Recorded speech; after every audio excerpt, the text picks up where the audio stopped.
And finally, our last storyteller of the evening, Selber, and she's the one with the knife chasing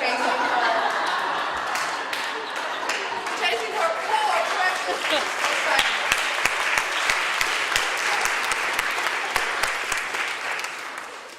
If you thought I was an unusual child when you heard that story, wait till you hear this story. As you know from my sister, we lived in the country, and I was the youngest of 3 children. And I always say about myself, I like to tell my grandchildren, because you know now everyone has to be entertained.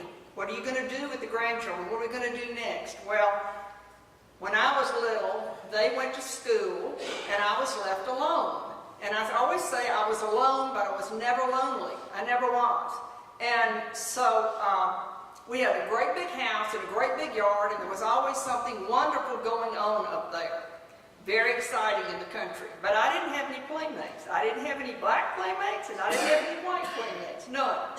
And so, because the house was so big and it was the center of the farm, also had the office was there. So that meant there were people coming and going all the time. There were workers and there were, salesmen and different people coming all the time.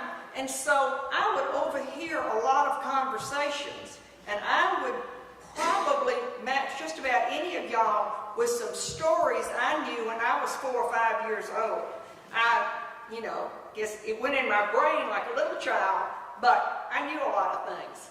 And so I would like to be involved when I could, and in the house there was this big wide hall that had the single telephone, and my favorite thing was to answer the telephone when at all possible and go get my father and be in the middle of things.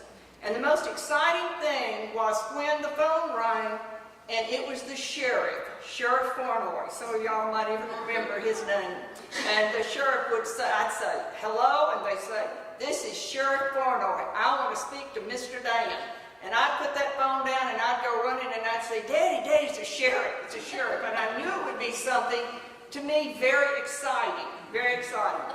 And so usually what he wanted was for my father to serve on the grand jury. And even as a child, I guess I was told, I knew the difference in the grand jury and a jury. And I was under 5 years old. So that was fine. Daddy would go to town and serve on the grand jury. Why would he serve on the grand jury? Because this was the 1940s. And my father was one of the people that you would call would be the decider.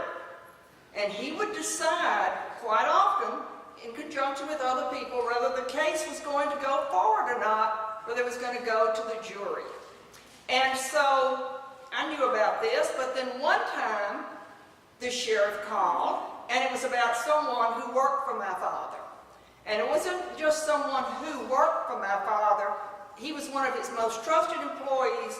The man was an excellent mechanic, and he was also a skilled carpenter. And what do you think he had done? He had killed his wife, stabbed his wife multiple times in a fit of rage. And I'm sure, it's like today. I mean, people get drunk, whatever, and they do something terrible that they wouldn't have done. So Daddy has to go and serve on the grand jury. Well, it is not surprising that he decided his best worker, one of his best, most trusted workers, was not going to go to prison. And so he was turned over to my father's custody and goes back up where we live.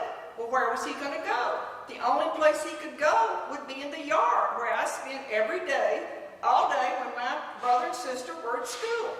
And so I remember the man's name, and I'm going to tell you his name, not that it will mean anything to you, but because it means something to me, and it makes him a real human being. His name was Melba Hart, and I can see him right now, because what they decided that would happen to him is that he would serve his time by going and working in the yard. He would do chores in the yard. And so he became my best companion, my friend. I already knew him. And also I call him my de facto babysitter. So you could say, if you wanted to put it the way it is, I had a murderer as a babysitter. and so it's something that has stayed with me. And he would come every day to the gate, and I would run to see him. I was so excited. And we would go, do all the things you do in the country. We would go gather the eggs. We would, pick corn, whatever it was to be done in the yard, feed the horses, the cows, etc. Not the cows, the dogs. And so that's how that time passed. And I was never afraid of him. People have asked me that because my parents weren't afraid of him. And you get a lot from your parents. And so he was just my best friend. And the one thing I remember that sticks just in my mind, that my father had him build dog houses. I don't know why, but he was a carpenter, and we did have bird dogs, but he built rows of dog houses. So he must have been there a lot of months.